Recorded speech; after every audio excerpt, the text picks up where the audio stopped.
جہاں وزیراعظم پاکستان کے UN جنرل اسمبلی کے خطاب کو انٹرنیشنل میڈیا نے کوریج دی، وہیں پاکستانی صحافیوں کی اکثریت نے اس پر ایک ٹویٹ تک نہیں کیا۔ Washington post, golf news, Al Jazeera اور خلیج ٹائمز نے اس خطاب کا ذکر کیا، لیکن پاکستانی صحافیوں نے اس پر کیسا رد عمل دیا، آئیں دیکھیں اس ویڈیو میں۔ پاکستان میں فلسطینی سفارت خانے کی طرف سے وزیر اعظم کے جنرل اسمبلی کے خطاب کا شکریہ ادا کیا، لیکن دوسری طرف پاکستانی صحافیوں میں حامد بھی نے اس خطاب پر ایک ٹویٹ تک نہیں کیا۔ رؤف کلاسرا سارا دن CCPO کے اپنے انٹرویو کی تعریفی ٹویٹ ری ٹویٹ کرتے رہے۔ عمار مسعود بھی سارا دن اپنے ہی کالم کو ری ٹویٹ کرتے رہے۔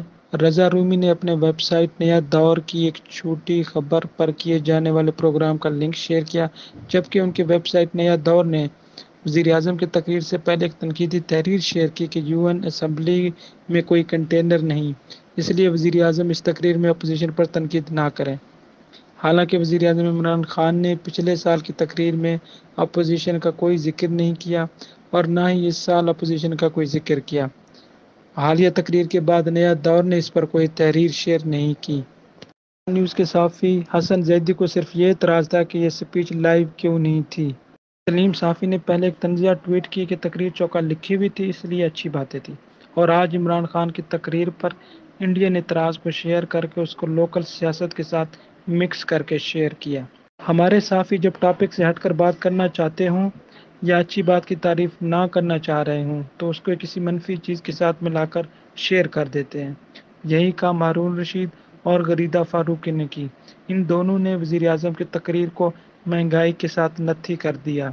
یہ تقریر مہنگائی پر نہیں تھی، اس کا تعلق انٹرنیشنل سیاست اور اقوام متحدہ کے کردار کے متعلق تھا، لیکن غریدہ فاروقی نے اس تقریر کو مہنگائی کے ساتھ ملا کر پورا ایک کالم لکھ دیا۔ یہ بات ایسی ہے جیسے کوئی کہے کہ ملک میں کورونا کے مریض بڑھ رہے ہیں اور ہمارے اس ویڈیو سے کورونا کا علاج نہیں ہو سکتا۔ حقیقت ہے کورونا کے خلاف اس ویڈیو سے کوئی فائدہ نہیں ہوگا، کیونکہ یہ ویڈیو کورونا پر نہیں ہے۔ سینئر صحافیوں میں صرف کامران خان اور نسیم زہرا ہی شامل ہیں جنہوں نے وزیر اعظم پاکستان کی تقریر کی تعریف کی اور اس کو سراہا۔ اس کے علاوہ کئی صحافیوں نے اس پر کوئی ٹویٹ نہیں کیا۔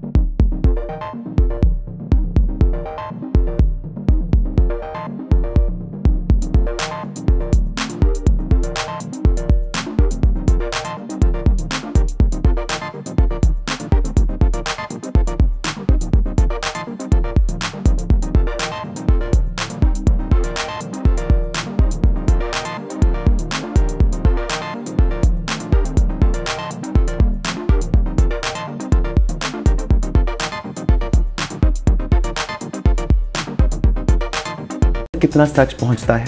سچ بولنے سے آگ کے علاوہ جو ہیں وہ جل پڑیں گے۔ میرا یہ خیال ہے کہ میڈیا جو ہے وہ 10% بھی سچ نہیں بول رہا۔ تو ہم اپنا کاروباری نقصان میں نہیں کروں گا۔ ابھی forget about journalism, forget about journalism, forget about journalism۔ نظامی صاحب، آپ جو خبریں دیتے ہیں، آپ کی جو سورسز ہیں، آپ نے کبھی اس طرح کی کوئی یادگار واقعہ آپ کو یاد ہو جو آپ نے کوئی خبر دی ہو پھر وہ سچ ثابت ہوئی ہو؟ ہاں، یہ میں آپ